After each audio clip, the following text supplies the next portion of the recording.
guys, I've bought another tent.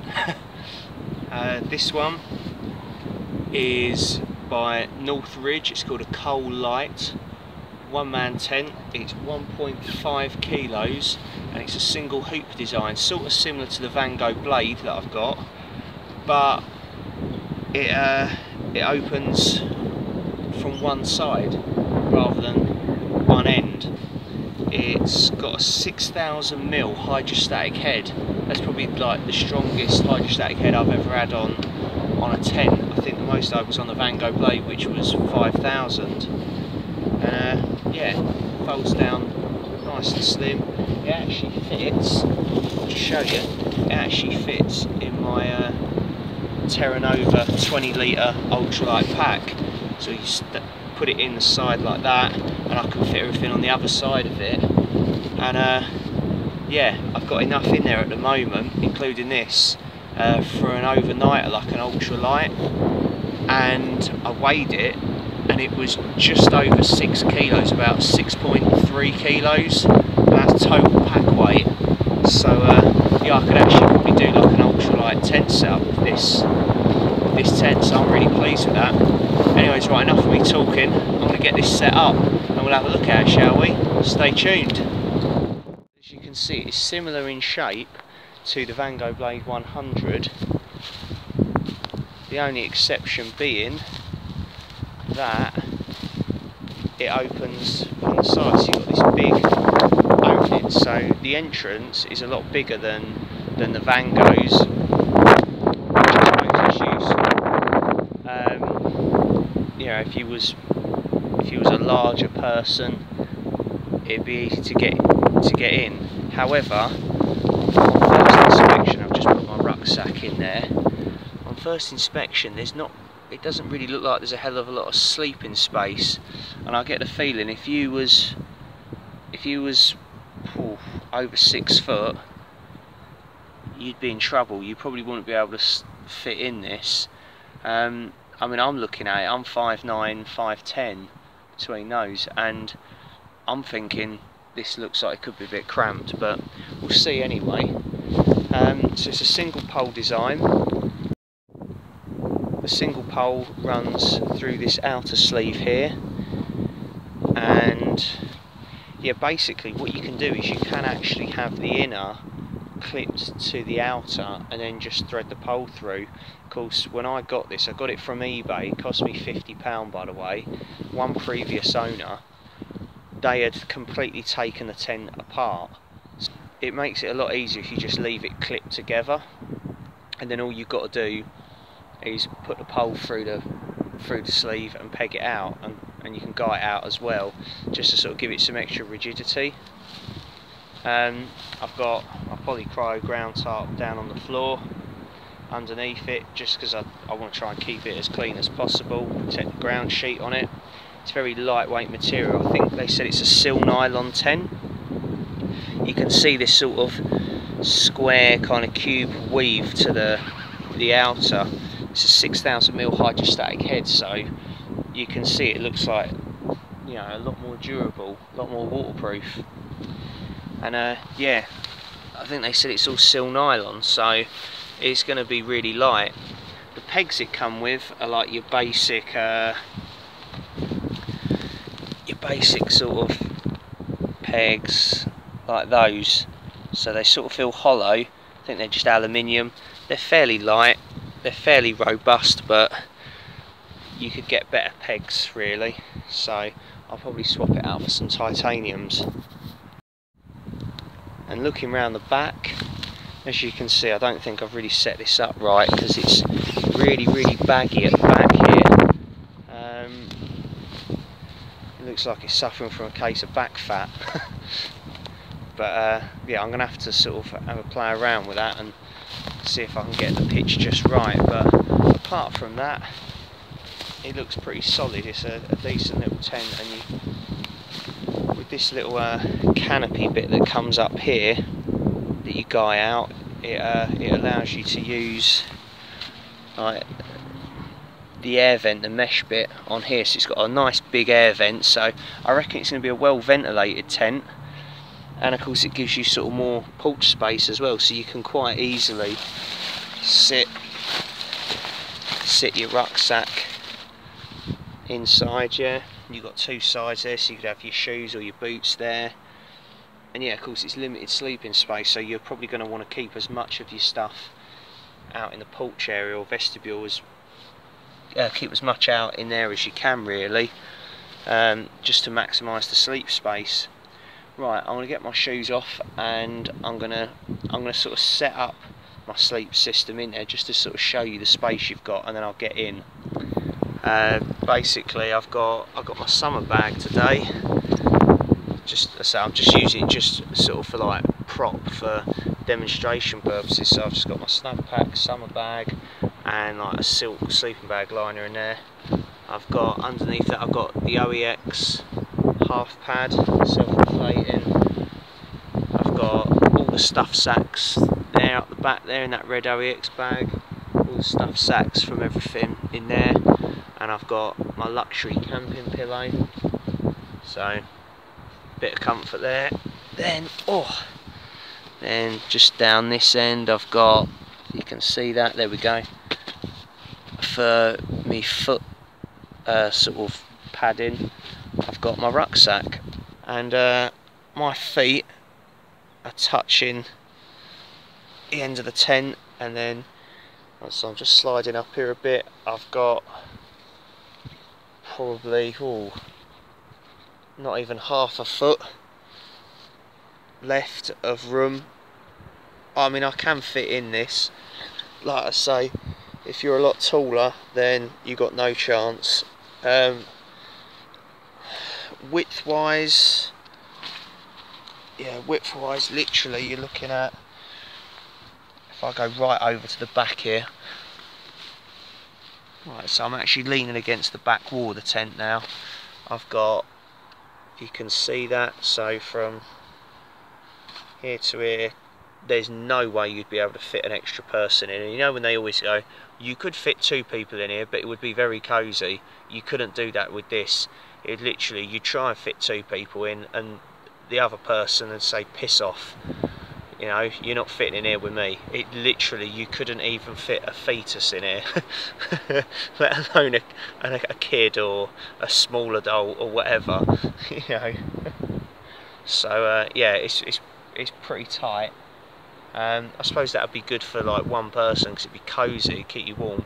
But you have got this big porch area, so it makes up for it in that sense. Right, I'm laying down in the tent with the actual door, like the inner door, closed up now, and yeah, if you can see, there's my feet there touching the end. It doesn't give you a hell of a lot of space. It almost actually feels quite claustrophobic, and I don't really get claustrophobic in tents. I've just found you've got like this little door thing here. I don't know if you can see any of this. It's so tight in here, literally I don't even know if you could film. Like sort of on my wild camps, usually I sort of wake up in the morning, or before I go to sleep at night, I usually say a few words before I go to sleep or when I wake up. It literally would be so tight in here to do that. I think you'd literally be like, the camera would be like halfway up my nose. It's incredibly tight in here. Right, just trying to undo them. Right, and then what you can do, I think the same on the Van Gogh blade, you can zip up the mesh bit there if it was like really cold. And yeah, so literally there's one wall here, there's one wall there. I think if you was any bigger than me, like broader, you'd struggle to sleep on. I mean, literally, even if I sleep on my side, it's still pretty tight in here. I can sort of sit up in it. I mean, I'm literally like, my shoulders are touching either side of the wall. It's yeah, it is really tight. If you was going like like ultra light with this, but you wanted a tent set up, it would be ideal, because you wouldn't really care about sort of the, not actually the comfort, but like sort of the space that a tent affords. You wouldn't be fussed about that. You know, the purpose is you're going light, maybe you're travelling long distances, like on a long distance route. This tent would be ideal in that sense then, and it feels like it could hold up to some strong winds as well, and with its 6,000mm hydrostatic head, it's going to hold up in a rainstorm, definitely. So yeah, all in all, not a bad little tent. I mean, I'd need to test it out on like a wild camp and things like that, like I always say, so I will do that. And yeah, we'll see how it performs. But it's a well-made tent. I mean, it's all good quality stuff on it. It's got, you know, like sort of like Dyneema cords and line locks, and, you know, sill nylon, and, you know, the zippers, you know, seem really well stitched and smooth. It's a well-made tent, definitely. You've also got at each end, you've got a pocket there for stuff, and then down this end, probably using a selfie stick inside this tent was not the smartest idea. And then down this end you've got a pocket as well with instructions on, which, as always, I'll get rid of. So yeah, it's a strange one, this tent. I think, from what I've seen on YouTube, it reminds me of the Terra Nova solar one-man tent. It's like a single pole, but it's like a, I don't know if it's called like a tri-curve pole. It's like two poles mixed into one. There's like an eyelet and they all meet in the middle, like a tripod design. My mate Alan, aka Pharaoh on YouTube, he's got one of those tents, and it's like, it's the lightest single pole, I think it's the lightest freestanding tent in the world or something. So this isn't, I don't think this is actually freestanding. I suppose if you clipped it all together and stuff and then put the pole in, it would hold its shape there. And no, I don't know actually, no, you couldn't actually move it, because you still have to peg it out to actually give it some of its shape, so you couldn't just pick it up and move it about, but you get what I mean anyway. It's similar in shape and design to his Terra Nova solar tent. I'd love to get one of those, but it's the price and I can never find them on eBay and stuff. So anyway, let's just open the door. The door, by the way, you can roll back, and of course, because the door opens from the top, that's probably one of the flaws I'd say with the tent, is you have to then, it has to stay rolled up on the floor, so, which is a bit weird. I suppose you'd have to, yeah, I suppose then you just have to tuck it under the actual footprint sort of thing, under itself really, otherwise you'd keep tripping over that. But yeah, so that is the tent.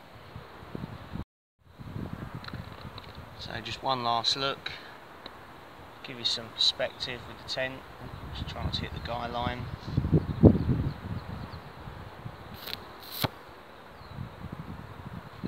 we go. So, like I say, I'm like that. Yeah, it's my feet are touching the end there, so if I slide back this way, there. So I'm actually in the tent now. I've still got a little bit of space up the end there, and then I've got this big old porch area as well. Yeah.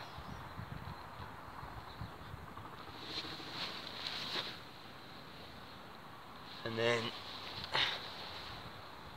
I can sit up like that. I mean, I've got a bit more space now because I've got the door open, but yeah, there we go.